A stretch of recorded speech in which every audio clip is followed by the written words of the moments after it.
Hello mga loves! Finally nga, voice over na nga rin natin tong part 3 ng video sa Aruyan Falls, Aruya. Pagkatapos nga dyan kumain, heto nga nagtimpla na nga ako ng kape. Hindi talaga mawawala yan mga loves kahit saan nga kami mag-outing. Hindi nga palalampasin pagkakataon makapagkape sa ganito kaganda at katahimik na lugar mga loves ko. Sobrang mainit pa talaga yung kape na yan kaya dahan-dahan talaga ako sa paglalakad dyan. Baka nga ako'y matalisod. Sayang naman ang kape kung matatapon. Ha ha ha, yung kape talagang inaalala, hindi yung sarili mga loves. Napaka-precious naman talaga ng kape sa mga katulad kong coffee lover.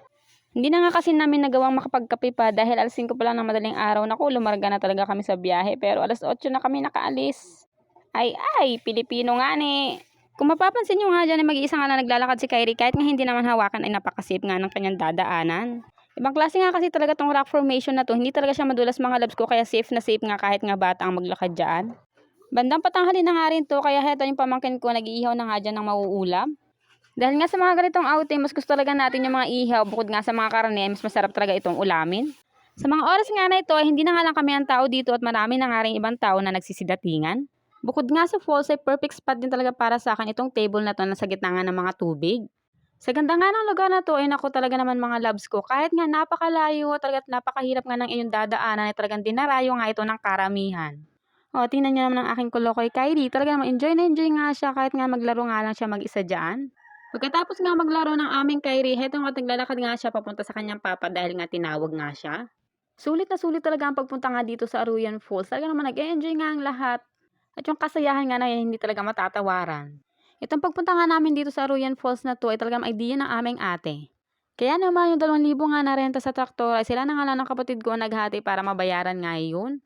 At kami mga ibang natitira na nga lang ay nagkanya-kanya na nga lang kami sa entrance fee na 50 pesos nga ang bawat isa. Sa halagang 50 pesos na entrance fee, talaga naman sulit na sulit at mag-i-enjoy ka talaga ng bonggang-bongga. Kaysa naman umistay ka sa bahay buong taon at hindi nga makapag-unwind at hindi makapag-galat, hindi makapag-enjoy ng ganito kasaya.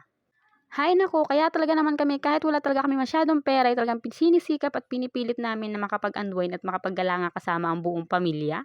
Very powerful talaga ang cellphone ng aking kuya diyan. Ako'y tuwang-tuwa talaga dahil nga nailulublob nga sa tubig. Sana all na lang talagang katulad ko. Na ang tanging afford lang na mailublob ay ang kanyang sarili. Naku po! O syempre, dahil nga nakalampas na ang tanghalian diyan, late na tayong kumain. Kaya heto, gutom na. E di kakain. Anong gagawin? Ayun nga, kakain. Para sa pagkakatanda ko nga ay mga alas 2 na nga to ng hapon at yun nga aming call time para nga kami umuwi. Kaya heto nga at pagkatapos nga kumain at makapagdublob nga ng ilang sandali ay nagayat na nga rin kami pa uwi. Dahil nga sabi ng trustee na sakyan nga namin traktora kanina ay alas 2 nga ang sundo para nga makabalik nga doon sa SPPF. Doon nga sa aming binabaan nga kanina. Pagkatapos nga ng mahabang araw heto nga at pauwi na nga rin kami. Nakakapagod talaga siya sa totoo lang pero enjoy na nga rin. Dahil katulad nga ng sabi ko kanina, yung mga ganitong pagkakataon, yung mga ganitong kasayahan, hindi talaga matatawaran ng kahit anumang salapian mga loves ko. Sa totoo lang talaga, di ba? O ano, tama ko, ano? Kagaya nga doon sa nabasa ko nga sa isang post na, ang buhay nga daw ay isang kwento. Paano kung hindi ka gagala, ano ikikwento mo, di ba? Eh di wala. By the way, balik nga tayo dito sa ating video. Heto nga't pababa nga kami dyan, inaalayan ko ng aking tita. Pero ang sabi niya, ay nako, mas malakas pa ako sa'yo, kayang-kaya ko yan. Power, o 'di ba may tungtungan pa nga yan bago makakyat nga sa traktora dahil napakataas nga. Heto nga't biyahe na nga kami nga doon pabalik. Siyempre nung papunta ay aroy-aroy, edi pabalik ay agoy-agoy, haha. Dahil nga naman kung ano nga dinaanan ng papunta, edi yun pa rin ang dadaanan nga natin pabalik. So ayan, heto na nga at babay nga Aruyan Falls. At dahil nga pauwi na rin nga kami diyan, sabi ko nga sa aming papa ay sa kanya na nga muna si Kyrie para mahawakan nga ng mas maayos. Sobrang pagod ng batang iyan, nakatulog na. Hanggang dito lang talaga tong video ko na to mga loves ko at wala na ngang karugtong pa. So paano ba yan mga loves? Bye-bye! See you in my next vlog. Thank you for watching!